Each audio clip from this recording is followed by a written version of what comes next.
आगे का आपको समझ में आ चुका होगा जो मैंने पिछला पढ़ाया था, जो मैंने इससे पहले सुना, सबको समझ में आया होगा व्याकरण के भेद।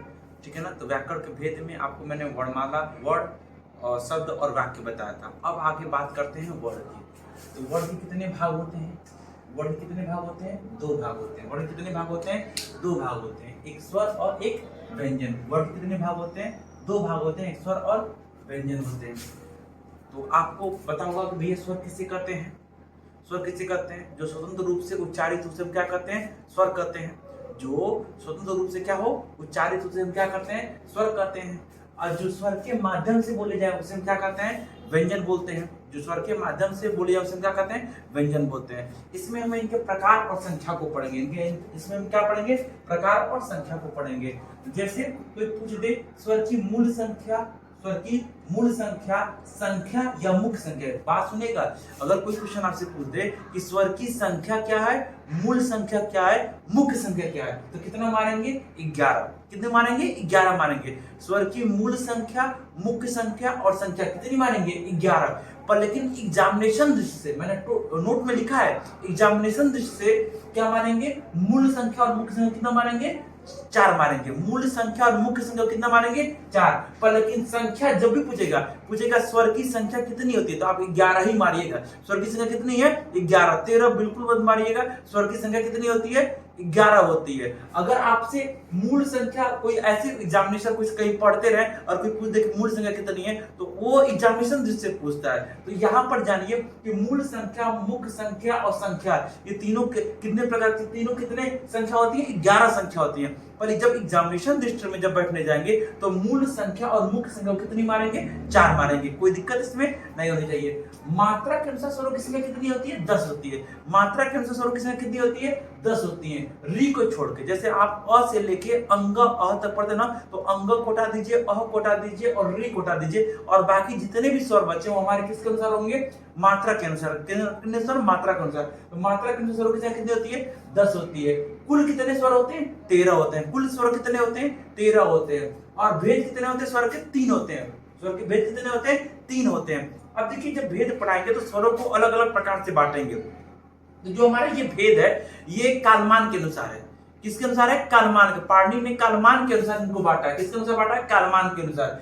हर्ष स्वर, दीर्घ स्वर और प्लुत स्वर। जैसे आप कहते हैं सर एक मात्रा, जैसे वो उन्होंने एक सूत्र दिया, एक मात्रा हर्ष, द्विमात्रा दीर्घ, त्रिमात्रा प्लुत, अर्धमात्रकम व्यंजन। जब तो कहने का सेंस ये है कि जो इन्होंने सूत्र दिया है, तो एक मात्रा हर्ष स्वर, द्विमात्रा दीर्घ स्वर, त्रिमात्रा प्लुत स्वर। जो ये मात्रा काल है ना, ये मात्रा काल के अंदर उन्होंने ऐसे कहा है कि एक बार पलक झपने और एक बार उठने की जो प्रक्रिया कहलाती है वो एक मात्रा काल कहलाता है। मतलब एक बार पलक गिरा और एक बार उठ गया, तो क्या बोलते हैं? एक मात्रा काल। तो एक मात्रा काल हर्ष स्वर, द्विमात्रा काल दीर्घ स्वर और त्रिमात्रा काल प्लुत स्वर।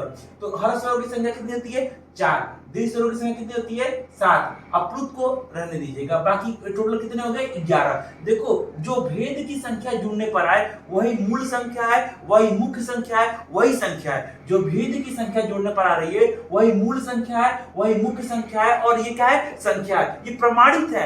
ऐसा नहीं कि मूल संख्या 4 मार दीजिए, मुख्य संख्या आप 4 मार दीजिए, मुख्य संख्या 4 मार दीजिए, कुछ भी नहीं है। तो कभी भी कोई ऐसे नॉर्मली पूछे ना, तो बताइएगा सर मूल संख्या, मुख्य संख्या और संख्या टोटल कितनी होती है? टोटल ये तीनों कितने होते हैं? 11 ही होते हैं। जैसे कोई मूल संख्या पूछे, कोई संख्या पूछे, चाहे मुख्य संख्या पूछे, आप 11 ही मारेंगे। पर एग्जामिनेशन से कितना मारना है? 4 मारना है। उनको बाद में बताना है, क्योंकि उनको आपको अगर कोई पूछता है कि कैसे प्रमाणित कर रहे हो, तो जो इसके भेदों की संख्या होती है वही हमारी संख्या मूल संख्या कहलाती है, संख्या कहलाती है और मुख्य संख्या कहलाती है। इतनी बात आप जान लेंगे। मात्रा के अनुसार की संख्या कितनी होती है? 10 होती है।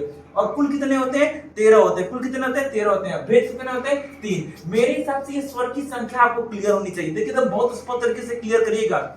जब स्वर की मूल संख्या और मुख्य संख्या एग्जाम में पूछेगा तो 4 मारेंगे, और ऐसे नॉर्मली कोई पूछ दे तो कहेंगे 11 है। अब उसको प्रमाणित करना होगा कि कैसे 11 है, कैसे 4 है। ठीक है ना। पर लेकिन आप इतना एग्जामिनेशन दृष्टि को याद रखेंगे। पर लेकिन हाँ, स्वरों की संख्या जब पूछेगा तो हमेशा 11 ही मारेंगे। कितनी मारेंगे? 11 मारेंगे। आते हैं अपने व्यंजन पे। देखिए, जो स्वरों के माध्यम से बोले जाए उसे हम क्या कहते हैं? व्यंजन कहते हैं। देखिए, व्यंजन की संख्या, मूल संख्या और मुख्य संख्या, व्यंजनों की संख्या, मूल संख्या और मुख्य संख्या कितनी होती है? 33 होती है। व्यंजनों की संख्या, मूल संख्या और मुख्य संख्या कितनी होती है? 33 होती है। कैसे होती है सर? भेद कितने होते हैं? 3 होते हैं ना। व्यंजन कितने भेद होते हैं? 3 होते हैं। जैसे स्पर्श कितने होते हैं? 25। अंतस्थ कितने होते हैं? 4। उसमें कितने होते हैं? 4। जैसे व्यंजनों के भेद कितने होते हैं? 3। स्पर्श व्यंजन, अंतस्थ व्यंजन, उस व्यंजन, ये 3 मुख्य भेद होते हैं। व्यंजन के कितने भेद होते हैं? मुख्य 3 ही भेद होते हैं, स्पर्श व्यंजन, अंतस्थ व्यंजन और उस व्यंजन। अगर इनकी संख्या जोड़ोगे 25, 4, 29, 29, 4, 33, यही आते हैं। देखो, जो भेद की संख्या होती है वही संख्या होती है, वही मूल संख्या होती है, वही मुख्य संख्या होती है। तो तीनों की संख्या, मूल संख्या, मुख्य संख्या कितनी हो गई? 33 हो गई। कुल कितने व्यंजन होते हैं? 39 होते हैं। कुल कितने व्यंजन होते हैं? 39 होते हैं। तो इसमें 3 भेदों की संख्या प्लस 2 अन्य भेदों की संख्या जुड़ जाती है। मतलब कुल वाले में कितने भेद आते हैं? 5 भेद आते हैं। कुल भेद कितने आ जाते हैं? 5 भेद आते हैं। 3 मुख्य वाले भेद आ जाते हैं और 2 अन्य भेद आ जाते हैं। 2 में कौन कौन? उच्छिष्ट व्यंजन, ढ, इनकी भी संख्या 2 होती है। संयुक्त व्यंजन, संयुक्त व्यंजन कितने होते हैं? 4। संयुक्त व्यंजन कितने होते हैं? 4। छत्र, ज्ञस्र, 4 ये हो गए, 2 ये हो गए। 33 में 6 जोड़ देंगे, 4, 2, 6। 33 में 6 जोड़ देंगे तो कितने हो जाएंगे? 39 हो जाएंगे। कितने हो जाएंगे? 39 हो जाएंगे। तो मेरे हिसाब से ये आपको समझ में बिल्कुल भी आया होगा। आप कई बार इसको रिवाइज करिएगा, भूलिएगा नहीं। कल हम स्वर के अलग अलग टाइप से, जैसे मैंने बोला ना, कालमान के अनुसार, उत्पत्ति के अनुसार है, जीव प्रयोग के आधार पर है, उष्ट प्रयोग के आधार पर, इन चीजों की हम बात करेंगे अगले वाले वीडियो में। मेरे हिसाब से वीडियो आपको ये पूरा समझ में आया होगा। पूरा कोशिश कर, मेरा उद्देश्य बस इतना रहता है कि आपको चीजें याद करा दिए। बार बार रिपीट करने का सेंस ये है कि आपको बार बार चीजें याद हो जाएगा। तो आप एक बार अंतिम में इसको अच्छे से रिपीट कर लीजिएगा, उसके बाद अपना अच्छे से नोट्स बनाइएगा। पूरे नोट्स पार्टिकुलर, मैंने कहा ना, वर्णमाला अगर खत्म होगा तो वर्णमाला से क्वेश्चन नहीं छूटेगा। तो जाहिर सी बात है, इतना विश्वास रखिएगा और वीडियो से ज्यादा लोगों के पास शेयर करिए और इस चैनल को सब्सक्राइब करिए और एक सपोर्ट करिए। छोटे माध्यम से, छोटी जगह से वीडियो बनाई जा रही है और एक सपोर्ट माध्यम करेंगे तो ये चीजें और आगे बेहतर हो सकती हैं। आज के लिए धन्यवाद, मिलते हैं अगले वीडियो में।